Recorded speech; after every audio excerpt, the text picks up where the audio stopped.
Welcome to the Debatable Podcast. Look, today we are tearing down the biggest, most dangerous fairy tale that people swallow whole. This whole idea of unconditional love. It is a complete myth.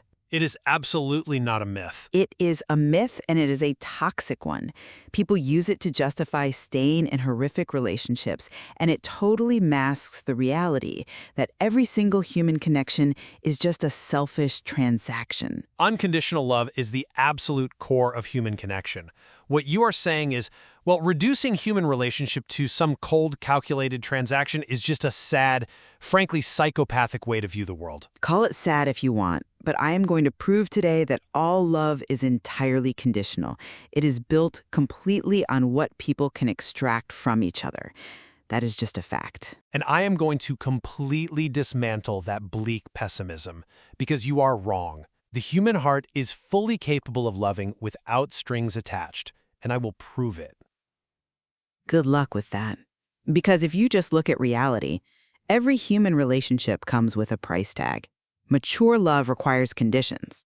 No, it doesn't. Yes, it does. Look, Psychology Today covers this all the time.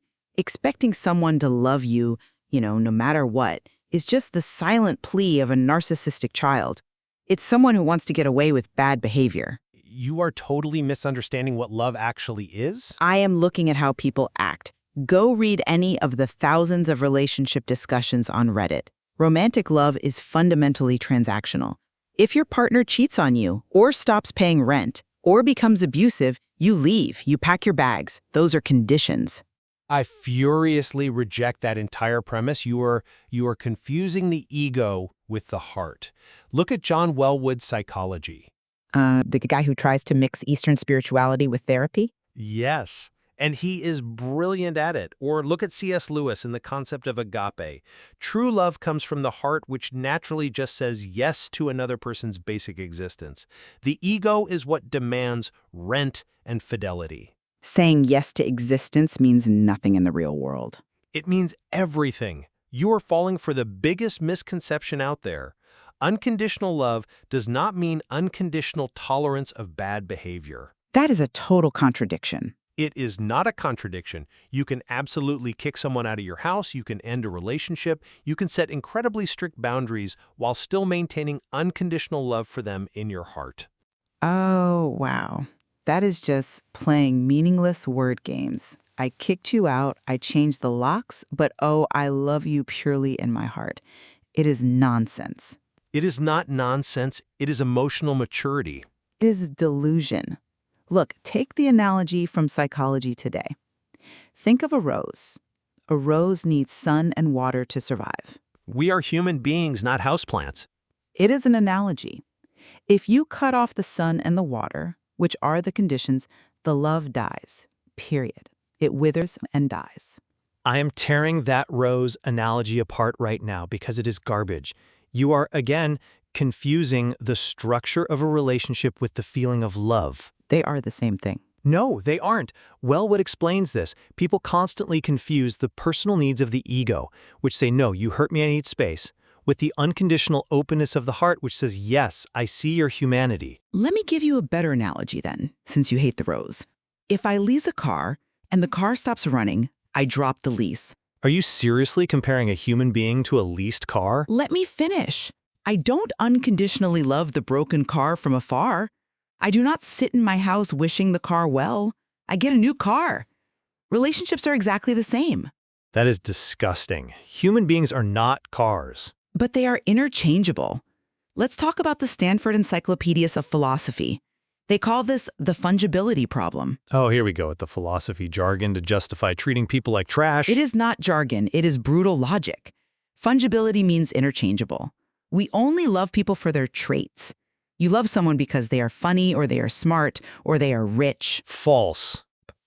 Love is completely conditional on those traits staying superior to your other options. That is literal psychopathy. I mean that clinically. You are describing literal psychopathy. I am describing how human beings operate in the dating market every single day. No, you are describing the worst 4% of humanity. Look at the dragon dreaming text. The project management thing? It is a sociological framework, and it points out that about 4% of the population operates on this pure, cold, win-lose empathy you are describing.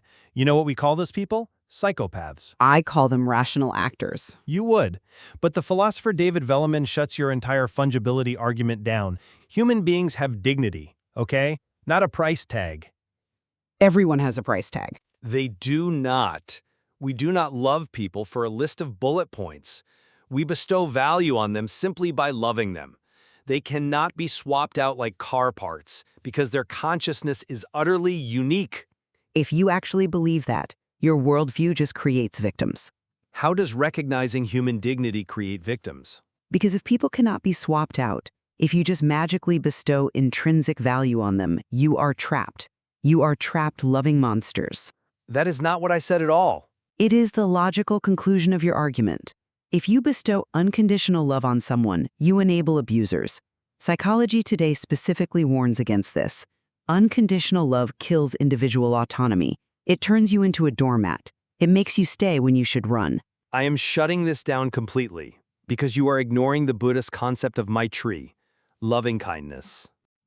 So now we are relying on ancient mysticism to solve modern relationship trauma? It is perfectly integrated into modern therapy, actually.